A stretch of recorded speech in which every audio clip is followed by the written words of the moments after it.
The Scarlet Letter, Chapter 13. Chapter 13. Another view of Hester. In her late singular interview with Mr. Dimmesdale, Hester Prynne was shocked at the condition to which she found the clergyman reduced. His nerve seemed absolutely destroyed. His moral force was abased into more than childish weakness. It grovelled helpless on the ground, even while his intellectual faculties retained their pristine strength, or had perhaps acquired a morbid energy, which disease only could have given them. With her knowledge of a train of circumstances hidden from all others, she could readily infer that, besides the legitimate action of his own conscience, a terrible machinery had been brought to bear, and was still operating, on Mr. Dimmesdale's well-being and repose. Knowing what this poor, fallen man had once been, her whole soul was moved by the shuddering terror with which he had appealed to her, the outcast woman, for support against his instinctively discovered enemy. She decided, moreover, that he had a right to her utmost aid. Little accustomed, in her long seclusion from society, to measure her ideas of right and wrong by any standard external to herself, Hester saw, or seemed to see, that there lay a responsibility upon her, in reference to the clergyman, which she owed to no other, nor to the whole world besides. The links that united her to the rest of humankind, links of flowers, or silk, or gold, or whatever the material, had all been broken. Here was the iron link of mutual crime, which neither he nor she could break. Like all other ties, it brought along with it its obligations. Hester Prynne did not now occupy precisely the same position in which we beheld her during the earlier periods of her ignominy. Years had come and gone. Pearl was now 7 years old. Her mother, with the scarlet letter on her breast, glittering in its fantastic embroidery, had long been a familiar object to the townspeople. As is apt to be the case when a person stands out in any prominence before the community, and, at the same time, interferes neither with public nor individual interests and convenience, a species of general regard had ultimately grown up in reference to Hester Prynne. It is to the credit of human nature, that, except where its selfishness is brought into play, it loves more readily than it hates. Hatred, by a gradual and quiet process, will even be transformed to love, unless the change be impeded by a continually new irritation of the original feeling of hostility. In this matter of Hester Prynne, there was neither irritation nor irksomeness. She never battled with the public, but submitted, uncomplainingly, to its worst usage. She made no claim upon it, in requital for what she suffered, she did not weigh upon its sympathies. Then, also, the blameless purity of her life during all these years in which she had been set apart to infamy, was reckoned largely in her favor. With nothing now to lose, in the sight of mankind, and with no hope, and seemingly no wish, of gaining anything, it could only be a genuine regard for virtue that had brought back the poor wanderer to its paths. It was perceived, too, that while Hester never put forward even the humblest title to share in the world's privileges, further than to breathe the common air, and earn daily bread for little Pearl and herself by the faithful labor of her hands, she was quick to acknowledge her sisterhood with the race of man, whenever benefits were to be conferred. None so ready as she to give of her little substance to every demand of poverty. Even though the bitter-hearted pauper threw back a jibe in requital of the food brought regularly to his door, or the garments wrought for him by the fingers that could have embroidered a monarch's robe. None so self-devoted as Hester, when pestilence stalked through the town. In all seasons of calamity, indeed, whether general or of individuals, the outcast of society at once found her place. She came, not as a guest, but as a rightful inmate, into the household that was darkened by trouble. As if its gloomy twilight were a medium in which she was entitled to hold intercourse with her fellow creatures. There glimmered the embroidered letter, with comfort in its unearthly ray. Elsewhere the token of sin, it was the taper of the sick chamber. It had even thrown its gleam, in the sufferer's hard extremity, across the verge of time. It had shown him where to set his foot, while the light of earth was fast becoming dim, and ere the light of futurity could reach him. In such emergencies, Hester's nature showed itself warm and rich. A wellspring of human tenderness, unfailing to every real demand, and inexhaustible by the largest. Her breast, with its badge of shame, was but the softer pillow for the head that needed one. She was self-ordained a sister of mercy. Or, we may rather say, the world's heavy hand had so ordained her, when neither the world nor she looked forward to this result. The letter was the symbol of her calling. Such helpfulness was found in her, so much power to do, and power to sympathize, that many people refused to interpret the scarlet by its original signification. They said that it meant able. So strong was Hester Prynne, with a woman's strength. It was only the darkened house that could contain her. When sunshine came again, she was not there. Her shadow had faded across the threshold. The helpful inmate had departed, without one backward glance to gather up the meed of gratitude, if any were in the hearts of those whom she had served so zealously. Meeting them in the street, she never raised her head to receive their greeting. If they were resolute to accost her, she laid her finger on the scarlet letter, and passed on.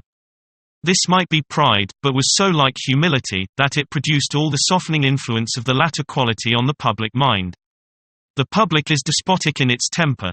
It is capable of denying common justice, when too strenuously demanded as a right.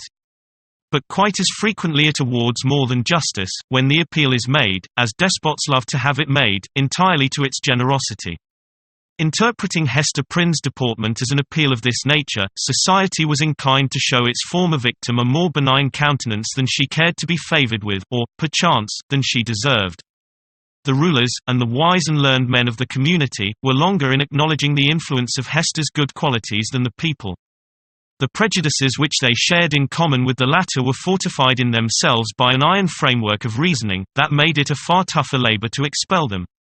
Day by day, nevertheless, the sour and rigid wrinkles were relaxing into something which, in the due course of years, might grow to be an expression of almost benevolence. Thus it was with the men of rank, on whom their eminent position imposed the guardianship of the public morals. Individuals in private life, meanwhile, had quite forgiven Hester Prynne for her frailty. Nay, more, they had begun to look upon the scarlet letter as the token, not of that one sin, for which she had borne so long and dreary a penance, but of her many good deeds since. "Do you see that woman with the embroidered badge?" they would say to strangers. "It is our Hester, the town's own Hester, who is so kind to the poor, so helpful to the sick, so comfortable to the afflicted." Then, it is true, the propensity of human nature to tell the very worst of itself, when embodied in the person of another, would constrain them to whisper the black scandal of bygone years. It was none the less a fact, however, that, in the eyes of the very men who spoke thus, the scarlet letter had the effect of the cross on a nun's bosom. It imparted to the wearer a kind of sacredness, which enabled her to walk securely amid all peril. Had she fallen among thieves, it would have kept her safe. It was reported, and believed by many, that an Indian had drawn his arrow against the badge, and that the missile struck it, but fell harmless to the ground. The effect of the symbol, or, rather, of the position in respect to society that was indicated by it, on the mind of Hester Prynne herself, was powerful and peculiar.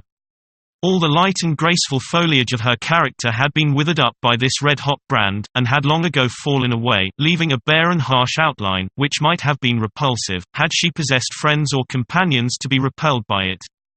Even the attractiveness of her person had undergone a similar change. It might be partly owing to the studied austerity of her dress, and partly to the lack of demonstration in her manners. It was a sad transformation, too, that her rich and luxuriant hair had either been cut off, or was so completely hidden by a cap, that not a shining lock of it ever once gushed into the sunshine. It was due in part to all these causes, but still more to something else, that there seemed to be no longer anything in Hester's face for love to dwell upon.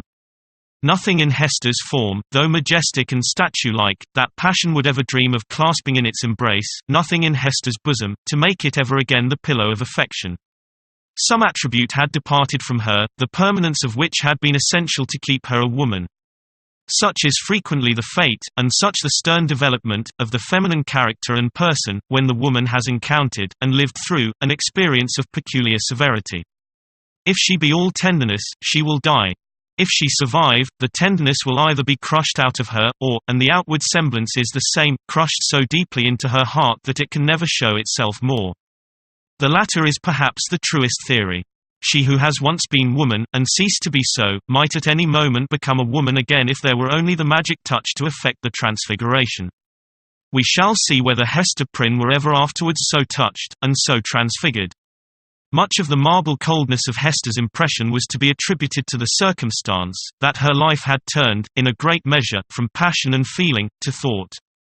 Standing alone in the world, alone, as to any dependence on society, and with little Pearl to be guided and protected, alone, and hopeless of retrieving her position, even had she not scorned to consider it desirable, she cast away the fragments of a broken chain.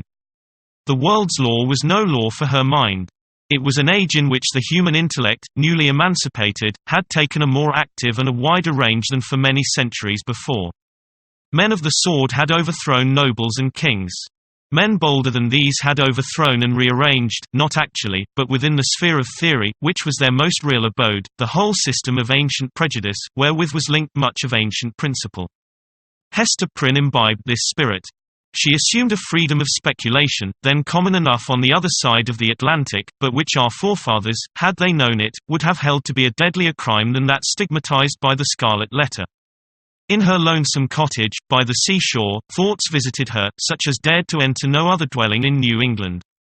Shadowy guests, that would have been as perilous as demons to their entertainer, could they have been seen so much as knocking at her door. It is remarkable, that persons who speculate the most boldly often conform with the most perfect quietude to the external regulations of society. The thought suffices them, without investing itself in the flesh and blood of action. So it seemed to be with Hester. Yet, had little Pearl never come to her from the spiritual world, it might have been far otherwise. Then, she might have come down to us in history, hand in hand with Anne Hutchinson, as the foundress of a religious sect. She might, in one of her phases, have been a prophetess. She might, and not improbably would, have suffered death from the stern tribunals of the period, for attempting to undermine the foundations of the Puritan establishment. But, in the education of her child, the mother's enthusiasm of thought had something to wreak itself upon. Providence, in the person of this little girl, had assigned to Hester's charge the germ and blossom of womanhood, to be cherished and developed amid a host of difficulties. Everything was against her. The world was hostile. The child's own nature had something wrong in it, which continually betokened that she had been born amiss. The effluence of her mother's lawless passion, and often impelled Hester to ask, in bitterness of heart, whether it were for ill or good that the poor little creature had been born at all. Indeed, the same dark question often rose into her mind, with reference to the whole race of womanhood. Was existence worth accepting, even to the happiest among them? As concerned her own individual existence, she had long ago decided in the negative, and dismissed the point as settled. A tendency to speculation, though it may keep woman quiet, as it does man, yet makes her sad. She discerns, it may be, such a hopeless task before her. As a first step, the whole system of society is to be torn down, and built up anew. Then, the very nature of the opposite sex, or its long hereditary habit, which has become like nature, is to be essentially modified, before woman can be allowed to assume what seems a fair and suitable position. Finally, all other difficulties being obviated, woman cannot take advantage of these preliminary reforms, until she herself shall have undergone a still mightier change. In which, perhaps, the ethereal essence, wherein she has her truest life, will be found to have evaporated. A woman never overcomes these problems by any exercise of thought. They are not to be solved, or only in one way. If her heart chance to come uppermost, they vanish. Thus, Hester Prynne, whose heart had lost its regular and healthy throb, wandered without a clue in the dark labyrinth of mind. Now turned aside by an insurmountable precipice. Now starting back from a deep chasm. There was wild and ghastly scenery all around her, and a home and comfort nowhere.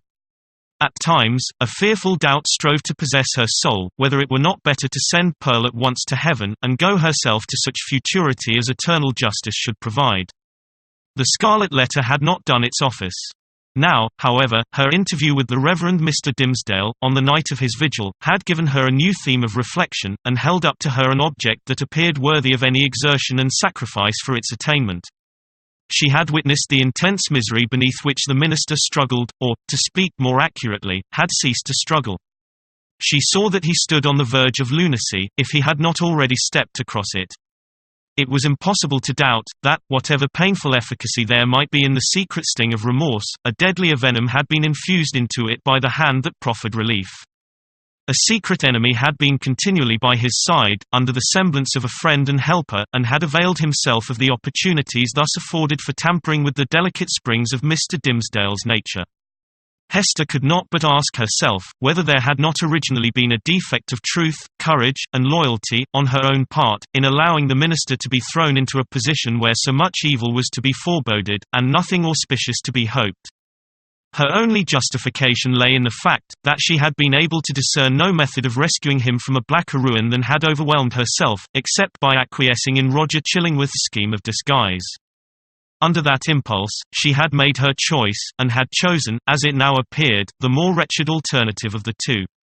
She determined to redeem her error, so far as it might yet be possible. Strengthened by years of hard and solemn trial, she felt herself no longer so inadequate to cope with Roger Chillingworth as on that night, abased by sin, and half maddened by the ignominy that was still new, when they had talked together in the prison chamber. She had climbed her way, since then, to a higher point. The old man, on the other hand, had brought himself nearer to her level, or perhaps below it, by the revenge which he had stooped for. In fine, Hester Prynne resolved to meet her former husband, and do what might be in her power for the rescue of the victim on whom he had so evidently set his gripe. The occasion was not long to seek. One afternoon, walking with Pearl in a retired part of the peninsula, she beheld the old physician, with a basket on one arm, and a staff in the other hand, stooping along the ground, in quest of roots and herbs to concoct his medicines withal.